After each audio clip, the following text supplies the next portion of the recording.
हरे Krishna. Sunday Shrimad Bhagavatam class में आपका स्वागत है। हम पहले स्कंद के 11वें अध्याय के 17वें नंबर श्लोक तक कर चुके हैं और उसके आगे अभी हम करेंगे। तो छोटी सी प्रणति। ओम अज्ञानतिमिरान्धस्य ज्ञानाञ्जनशलाकया चक्षुरुन्मीलितं येन तस्मै श्री गुरुवे नमः। श्री चैतन्य मनोभीष्टं स्थापितं येन भूतले स्वयं रूपः कदा मह्यं ददाति स्वपदान्तिकम्। वन्देऽहं श्रीगुरुं श्रीयुतपदकमलं श्रीगुरुं वैष्णवांश्च श्रीरूपं सागरजातं सागर रघुनाथान्वितं तं सजीवं साद्वैतं सावधूतं परिजनसहितं कृष्ण चैतन्यदेवं श्री राधा कृष्ण माधव सहगण ललिता श्री विशाखान्विताश्च। जय श्री कृष्ण चैतन्य प्रभु नित्यानंद श्री अद्वैत गदाधर शिवासादि गौर भक्त वृंद। हरे कृष्ण कृष्ण कृष्ण हरे हरे, हरे राम राम राम हरे हरे। श्रील प्रभुपाद की जय। तो भगवान कृष्ण द्वारका में प्रवेश करने वाले हैं और ये वही लीला चल रही है।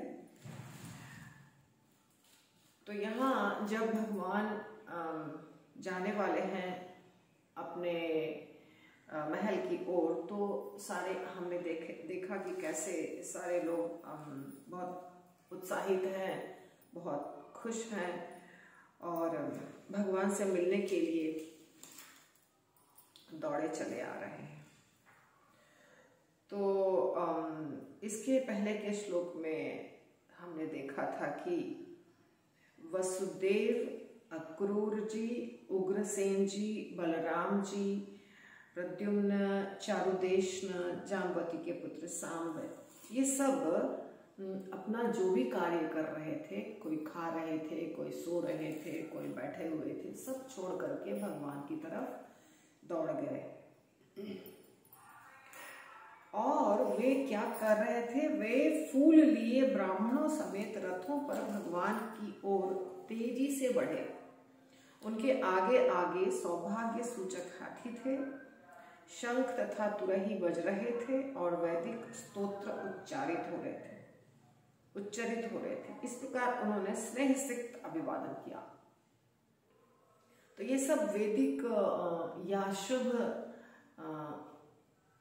शुभ लक्षण है, या आप समझिए कि ऐसा करना चाहिए। जब हम कुछ भी शुभ कार्य करते हैं तो शंख बजाना, तुरही बजाना या वैदिक श्लोकों का उच्चारण करना। जब हमारे यहाँ दीक्षा समारोह होता है तो दीक्षा समारोह का एक पंडाल लगता है और एक 4 चौकोना सा स्थान होता है, इसको घेर कर रखा जाता है।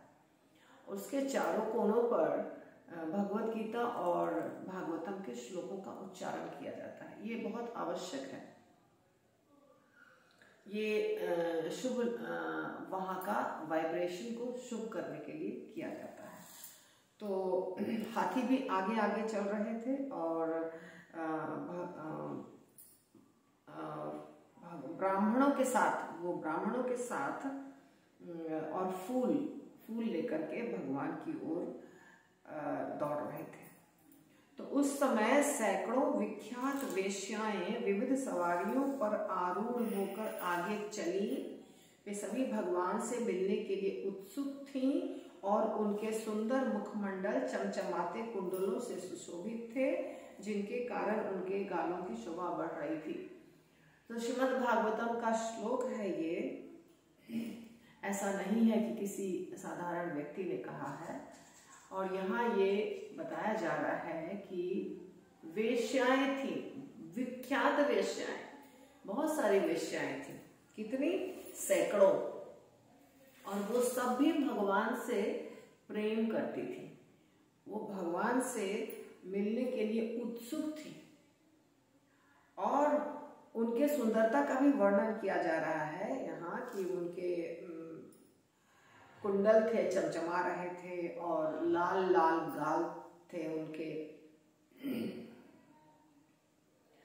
कोई भी व्यक्ति भगवान को प्रेम कर सकता है, अगर कोई व्यक्ति किसी ऐसे व्यवसाय में जुड़ा हुआ है जो व्यवसाय अच्छा नहीं है, जिसे समाज अच्छा नहीं मानता है, तो उसे हमें तिरस्कृत नहीं करना चाहिए। हमें उसे मौका देना चाहिए कि किसी भी तरीके से अगर वो इंटरेस्टेड है, यदि वो करना चाहता है तो वो भक्ति करे, और यदि हम उसको कुछ थोड़ा बहुत सहायता कर सकते हैं तो करें, क्योंकि फाइनली हर जीवात्मा भगवान की संतान है और हर जीवात्मा को पूर्ण अधिकार है कि वो भगवत धाम जाए, भगवान से प्रेम करे, भगवान के मंदिर जाए। क्यों? क्योंकि अपने पुराने कर्मों के कारण अभी वो इस दलदल में फंस चुका है। यदि अभी भी हम कोई भी व्यक्ति या कोई वैष्णव प्रयास नहीं करेगा उसको दलदल से बाहर निकालने का, तो उसकी गति और नीचे की तरफ जाएगी। इसलिए हमारा कर्तव्य बनता है कि हम थोड़ा बहुत प्रयास करें, जितना संभव है, कि वो भगवान का नाम ले ले, या कभी दर्शन के लिए आ जाए, या कभी कोई सेवा कर सके। तो अभी हम देख रहे हैं कि ये द्वारका की स्थिति है। ऐसा नहीं समझिए कि द्वारका में वेश्याएं नहीं थी, ये कोई नई चीज नहीं है। तो किसी भी परंपरा, किसी भी व्यवसाय के व्यक्ति को कृष्ण भक्ति करने का पूर्ण अधिकार होना चाहिए। उसे हमें बुरा बोल करके दुत्कारना नहीं चाहिए। पटु, नाटककार, कलाकार, नर्तक, गायक, पौराणिक, वंशावली विशारद, भाट तथा विद्वान वक्ता सबों ने भगवान के अलौकिक कार्यकलापों से प्रोत्साहित होकर अपना अपना योगदान दिया। इस प्रकार वे आगे बढ़ते गए। तो ये अलग अलग प्रकार के लोगों का वर्णन है। जैसे नाटककार हैं, पटु नाटककार जो नाटक में बहुत ही एक्सपर्ट है, वो कलाकार हैं, नाचने वाले, गाने वाले, और अलग अलग प्रकार के व्यवसायों में जुड़े हुए, ये सब जो मनोरंजन के साधन हैं उनका यहाँ पे लिस्ट है। ये सब भी भगवान से प्यार करते थे और ये सब भी भगवान से मिलने के लिए बहुत उत्सुक थे और बहुत तेजी से दौड़कर भगवान की तरफ जा रहे थे कि हम जाके जल्दी से भगवान का दर्शन करें। भगवान का दर्शन करने में पीछे नहीं रहना चाहिए, कोशिश करनी चाहिए कि हम आगे ही दौड़ें, क्योंकि जो उत्साह है वो बहुत ही महत्वपूर्ण है। भक्ति में उत्साह होना चाहिए। यदि उत्साह नहीं है तो हमारी भक्ति बहुत डल हो जाएगी, वो भगवान को पसंद नहीं है। उत्साहात निश्चयात धैर्यात, आपको पता है ये श्लोक, तत्त कर्म प्रवर्तनात् संग त्यागात् सतो वृत्ति षडवीर भक्ति प्रसिद्धयति। भक्ति को बढ़ाने के लिए ये 6 गुण होने चाहिए जो रूप गोस्वामी ने हमें बताया है। उत्साहात, उत्साह होना चाहिए, फिर आगे निश्चय, धैर्य इत्यादि है। तो उत्साह बहुत महत्वपूर्ण है। जब हम फेस्टिवल मनाते हैं मंदिर में, जन्माष्टमी वगैरह, उसमें उत्साहपूर्वक भाग लेना चाहिए। जब हम जगन्नाथ रथ यात्रा मनाते हैं उसमें उत्साहपूर्वक आगे बढ़ करके रस्सी खींचना चाहिए। सब जगह उत्साह होना चाहिए। तो उत्साह था इन लोगों में और भगवान श्री कृष्ण के निकट गए और उन्होंने अपने समस्त मित्रों, संबंधियों, नागरिकों तथा उन समस्त लोगों को जो उन्हें लेने तथा स्वागत करने के लिए आए थे यथा योग्य सम्मान तथा आदर प्रदान किया। तो भगवान के निकट वो पहुंच चुके हैं अभी और भगवान उन सबका सम्मान करते हैं। जैसा कि हम देखते हैं कि चैतन्य महाप्रभु की लीला में जब मायापुर से भक्तगण जाते थे जगन्नाथपुरी और भगवान जगन्नाथपुरी में रहते थे, निवास करते थे भगवान जगन्नाथपुरी में, तो यहाँ के भक्त जाते थे मायापुर से जगन्नाथपुरी और पैदल जाते थे और करीब करीब सैकड़ों की संख्या में जाते थे। पर वहां पहुंचने के बाद चैतन्य महाप्रभु उन सबका बहुत अच्छे से, प्यार से स्वागत करते थे, उनके स्वागत के लिए लोगों को 18 नाला के पास भेज देते थे, जो कि काफी दूर है जगन्नाथपुरी मंदिर से। और स्वयं भगवान एक एक से पूछते थे उनके खाने का क्या इंतजाम है, उनके रहने का क्या इंतजाम है। और वहाँ के जो भी राजा थे वो भी भगवान के आदेश पर सबका इंतजाम करते थे। उनको फूलों का हार पहनाते थे, स्वयं जगन्नाथ मंदिर से लाया हुआ प्रसाद सबको परोस परोस कर खिलाते थे। तो भगवान को ऐसा नहीं समझिए कि भगवान बहुत बड़े हैं, बहुत ऊंचे हैं, तो वो कहीं ऐसे ही बैठे रहेंगे और हम गए तो हमसे बात नहीं करेंगे। नहीं, जब भगवान जिस भी रूप में लीला करते हैं अपने भक्तों का बहुत अच्छे से ख्याल रखते हैं। इससे हमें शिक्षा मिलती है कि हमें भी ख्याल रखना चाहिए, जो हमसे मिलने आते हैं उनके लिए सब व्यवस्था करनी चाहिए, उनका ख्याल रखना चाहिए। सबको सम्मान भी दिया, आदर दिया और सबका बहुत अच्छे से स्वागत किया। भगवान ने वहां पर समुपस्थित लोगों को, यहाँ तक कि नीच से नीच जाति वालों को अपना मस्तक झुकाकर, बधाई देकर, आलिंगन करके, हाथ मिलाकर, देखकर, हंसकर, आश्वासन देकर और वरदान देकर प्रति अभिवादन किया। अब देखिए कितनी सारी चीजें भगवान कर रहे हैं, क्योंकि जहां जो आवश्यक है, ये बहुत बड़ा एटिकेट है जो हमको समझना है। ये भगवान कर रहे हैं, हम तो कुछ भी नहीं है। हम तो भगवान क्या, साधारण जो अच्छे अच्छे बड़े बड़े लोग होते हैं या वैष्णव होते हैं, उनके समान भी नहीं है। हम तो साधारण तुच्छ भक्त हैं। भक्त भी हैं कि नहीं है पता नहीं, लेकिन यहाँ भगवान कितनी चीजें एक साथ, इतने सारे लोगों के साथ अलग अलग व्यवहार। जैसे किसी को आपका संबंध ऐसा होता है कि किसी के साथ हाथ मिलाना है, किसी के साथ संबंध होता है कि गले मिलना है, किसी के साथ संबंध ऐसा होता है कि उसको आशीर्वाद देना है, वो छोटा है।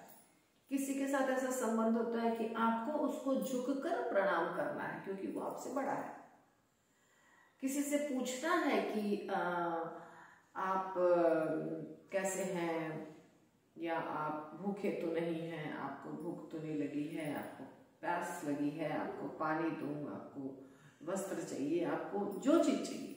और कहीं कहीं हमसे पूछते हैं लोग क्योंकि बड़े हैं हमसे, तो कहीं हम छोटे की तरह व्यवहार करते हैं, कहीं बड़े की तरह व्यवहार करते हैं, कहीं बराबर की तरह व्यवहार करते हैं। तो हर जगह व्यक्ति को, सामने वाले को समझ में आना चाहिए कि इसने मेरी कदर की। और आंखों में, हमारी आंखों में प्यार होना चाहिए, उस व्यक्ति के लिए आदर सम्मान होना चाहिए। और बहुत सारी चीजें ऐसी हैं जो गलत जगह पर करने से अच्छी चीजें भी बुरी हो जाती हैं। जैसे हंसना तो बहुत अच्छी बात है, लेकिन कभी अगर किसी गलत जगह पर हंसती है जहां हमें नहीं हंसना चाहिए, तो सामने वाला व्यक्ति बुरा मान जाता है और उसे बहुत बुरा लगता है कि हमारे इस बात पर इसने हंसा। तो हंसना अच्छी बात है, पर कहाँ हंसना चाहिए और कहाँ नहीं हंसना चाहिए, ये बहुत महत्वपूर्ण है।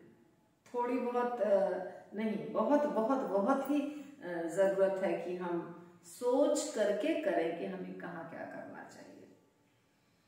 तो भगवान का देखा आपने कि कहीं आश्वासन भी दे रहे हैं, कोई तकलीफ में है, कोई मुसीबत में है, तो कहीं वरदान भी दे रहे हैं, कहीं हाथ मिला रहे हैं, कहीं मुस्कुरा रहे हैं, कहीं बधाई दे रहे हैं। किसी के बेटे की शादी हो गई है, आप मिलते हैं तो बधाई देंगे, है कि नहीं? कुछ अच्छा हुआ है तो ये अलग अलग प्रकार की चीजें हैं। और नीच से नीच जाति वालों के साथ भी ऐसा नहीं है कि सिर्फ बड़े लोगों के साथ। जैसा आपने पहले पीछे देखा, लिस्ट कितनी लंबी लिस्ट है कि कितने प्रकार के लोग भगवान से मिलने आए, तो सबके साथ भगवान ने ऐसा बर्ताव किया है। तो ये हम वैष्णव एटिकेट सीखते हैं, हमारे पास एक बुक होती है उससे सीखते हैं। पर अगर आप अच्छे से श्रीमद् भागवतम पढ़ेंगे, चैतन्य चरितामृत पढ़ेंगे, तो आपको अपने आप सारे एटिकेट्स उसमें मिल जाएंगे जो हमें फॉलो करना चाहिए। और कुछ चीजें फॉलो करनी चाहिए, कुछ चीजें फॉलो नहीं करनी चाहिए। तो कहाँ क्या करना चाहिए और कहाँ नहीं करना चाहिए, ये इतना महत्वपूर्ण है कि एक छोटी सी गलती पूरे जीवन के लिए समस्या खड़ी कर देती है। फिर उसको सुधार करना बहुत मुश्किल होता है। इसीलिए ये बहुत महत्वपूर्ण है कि हमारा बर्ताव कभी भी कहीं भी इतना डेंजरस नहीं हो जाए कि उससे पूरा का पूरा सब कुछ बिगड़ जाए। और अगर हो जाता है, ऐसी गलती हो जाती है, उपाय क्या है? जितनी जल्दी हो सके उसको सुधारा जाए, जितनी जल्दी हो सके, क्योंकि लेट होने के बाद वो नहीं सुधरता है और सुधारने के लिए बहुत प्रयास करना पड़ता है। ये हमें सीखना है, ये भगवान को नहीं सीखना है, हमको सीखना है। क्योंकि अभी भगवान ऐसा कर रहे हैं, इसलिए मैं आपको ये टॉपिक के ऊपर थोड़ा फोकस करके बता रही हूँ। हमारे घर में प्रोग्राम हो रहा है, हमारे घर 50 आदमी आए हैं, ठीक है, 50 भक्त आए हैं। कोई भक्त है, कोई नहीं है, कोई रिश्तेदार है, कोई अलग अलग प्रकार के लोग हैं, छोटे हैं, बड़े हैं। किसी भी व्यक्ति को नहीं लगना चाहिए कि हमको अवॉइड किया, हमें निग्लेक्ट किया, किसी को नहीं लगना चाहिए। ऐसा नहीं है कि ये व्यक्ति बहुत ही महत्वपूर्ण है तो इसको हमको फोकस करना है, बाकी को फोकस करने की आवश्यकता नहीं है, बाकी पर ध्यान देने की आवश्यकता नहीं है। नहीं, सब महत्वपूर्ण है। एक सुना है ना कहावत, जहां काम करे सुई कहा करे तलवार। सुई से आप कपड़ा सिल सकते हैं और आप कहेंगे हमारे पास तलवार है, तो उस समय सुई की क्या जरूरत है, सुई को छोड़ दो, सुई तो बहुत छोटी चीज है। लेकिन जब आपका कपड़ा फटेगा तो तलवार से सिल पाइएगा, बताइए? वहां तो सुई ही चाहिए। इसी प्रकार छोटा हो या बड़ा हो, महत्वपूर्ण हर व्यक्ति होता है और हर व्यक्ति की जरूरत है। संस्था में हर व्यक्ति की जरूरत है, समाज में हर व्यक्ति की जरूरत है, घर में, क्योंकि हर व्यक्ति का रोल अलग अलग होता है। इसीलिए कभी किसी का निरादर नहीं होना चाहिए। हमारे घर अगर 50 भक्त हैं, प्रोग्राम में आए हैं, 50 को अटेंशन मिलना चाहिए। कैसे संभव है? संभव। क्यों? हर व्यक्ति के साथ आपको खड़े होकर बात नहीं करना है, पर आंखों से भी हम रिस्पेक्ट देते हैं लोगों को। एक लाइन बस पूछ लेते हैं ना, आपने प्रसाद लिया, ठीक से, प्लीज लेकर जाइएगा, इतना से भी उसको प्रसन्नता मिलती है। देखने से, मुस्कुराने से, उनको प्रणाम करने से, उनको बिठाने से, उनको उठाने से, हर चीज से। और उसी प्रकार थोड़ी सी गलती से अनादर भी हो जाता है। बहुत ही आवश्यक है हमें जीवन में अगर आगे बढ़ना है भक्ति में, तो ये बहुत ही महत्वपूर्ण टॉपिक है जिसको समझना अति आवश्यक है। तो भगवान यहाँ सबको सम्मान दे रहे हैं। देखा ना आपने कैसे भगवान सबको सम्मान दे रहे हैं। तब भगवान ने बूढ़े संबंधियों तथा सपत्नीक अशक्त ब्राह्मणों के साथ नगर में प्रवेश किया। वे सब आशीर्वाद दे रहे थे और भगवान के यशों का गान कर रहे थे।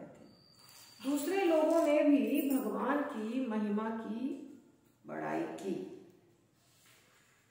तो भगवान जब, अभी तो आपने देखा कि भगवान बाहर हैं और भगवान प्रवेश नहीं किए हैं, लेकिन धीरे धीरे प्रवेश करेंगे। तो अब भगवान प्रवेश कर रहे हैं, कर गए। उनके साथ कौन है? उनके संबंधी हैं जो बूढ़े हैं, जो ज्यादा उम्र के हैं और जो परिवार के साथ हैं, सब पत्नी के साथ हैं, और जो थोड़े बीमार हैं, ऐसे ब्राह्मण, तो ब्राह्मण गण है और संबंधी गण है, उनके साथ वे नगर में प्रवेश कर गए। और वो सारे जो लोग थे जो भगवान के साथ आ रहे थे, वो आशीर्वाद भी दे रहे थे और भगवान के यशों का गुणगान भी कर रहे थे। यश का गुणगान हमें हमेशा करते रहना चाहिए, अलग अलग तरीके से। ये भक्त के लक्षण है। भजन गा करके, चर्चा करके, और कोई भी किसी से बातचीत करके, या कोई भी शास्त्र के श्लोक पढ़ के, ऐसे अलग अलग प्रकार हैं जिससे आप भगवान का गुणगान कर सकते हैं। तो भगवान का गुणगान करने से ही हमारा कल्याण है और हमारी भक्ति आगे बढ़ेगी। जब भगवान राजमार्ग से होकर जा रहे थे तो द्वारका के प्रतिष्ठित परिवारों की सभी स्त्रियां भगवान को देखने के लिए अपने अपने महलों की अटारियों पर चढ़ गईं। इसे वे एक महोत्सव समझ रही थी। तो अब भगवान हाईवे पर चल रहे हैं। द्वारका में, द्वारका के बड़े गेट से एंटर किए और हाईवे पर चल रहे हैं। उसके बाद छोटे छोटे रास्ते आएंगे। तो जब हाईवे पे चल रहे हैं, जिसको राजमार्ग भी कहा जाता है, हाईवे तो आजकल का नाम है, पहले राजमार्ग ही नाम होता था। तो सारी स्त्रियां अपने अपने महल, वहां तो बहुत सारे महल थे, तो महलों के ऊपर चढ़ चढ़ करके भगवान को देखने के लिए खड़ी हो गई। अच्छे अच्छे घरों की स्त्रियां, सब कितने भी अच्छे घर की हों, वो तो भगवान मालिक थे। द्वारका नगरी भगवान ने ही बसाई, और भगवान के या तो परिवार के लोग थे, या तो फिर उनके राज्य चलाने वाले जो थे मंत्रीगण, जो भी कार्य करने वाले, उनके घर के लोग थे, फिर ब्राह्मणों के घर के लोग थे। इस प्रकार के भगवान के सारे नगर में निवास करने वाले थे। द्वारकावासी समस्त सौंदर्य के आगार अच्युत भगवान को नित्य निहारने के अभ्यास थे, फिर भी उनकी तृप्ति नहीं होती थी। रोज निहारते थे, फिर भी उनको लगता था कि नहीं, फिर से देखो, है ना। ये विशेषता है भगवान की कि हम उनको देखते हैं कितनी बार भी थकते नहीं हैं, हम उनका नाम लेते हैं कितनी बार, फिर भी थकते नहीं हैं। देखिए, आज बड़ा वीडियो नहीं बना सकती हूँ क्योंकि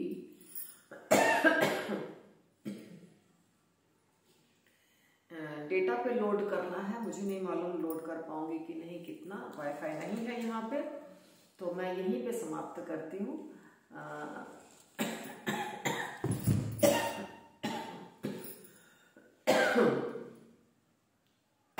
तबीयत भी खराब है। यदि आपको वीडियो अच्छा लगता है तो प्लीज़ चैनल को सब्सक्राइब कर दीजिए और लाइक भी कर दीजिए और शेयर भी करिए, और मैं कोशिश करूँगी कि आपको ज़्यादा से ज़्यादा वीडियो दे सकूँ। यदि कोई प्रश्न है तो अवश्य पूछिए। हरि बोल, दंडवत प्रणाम।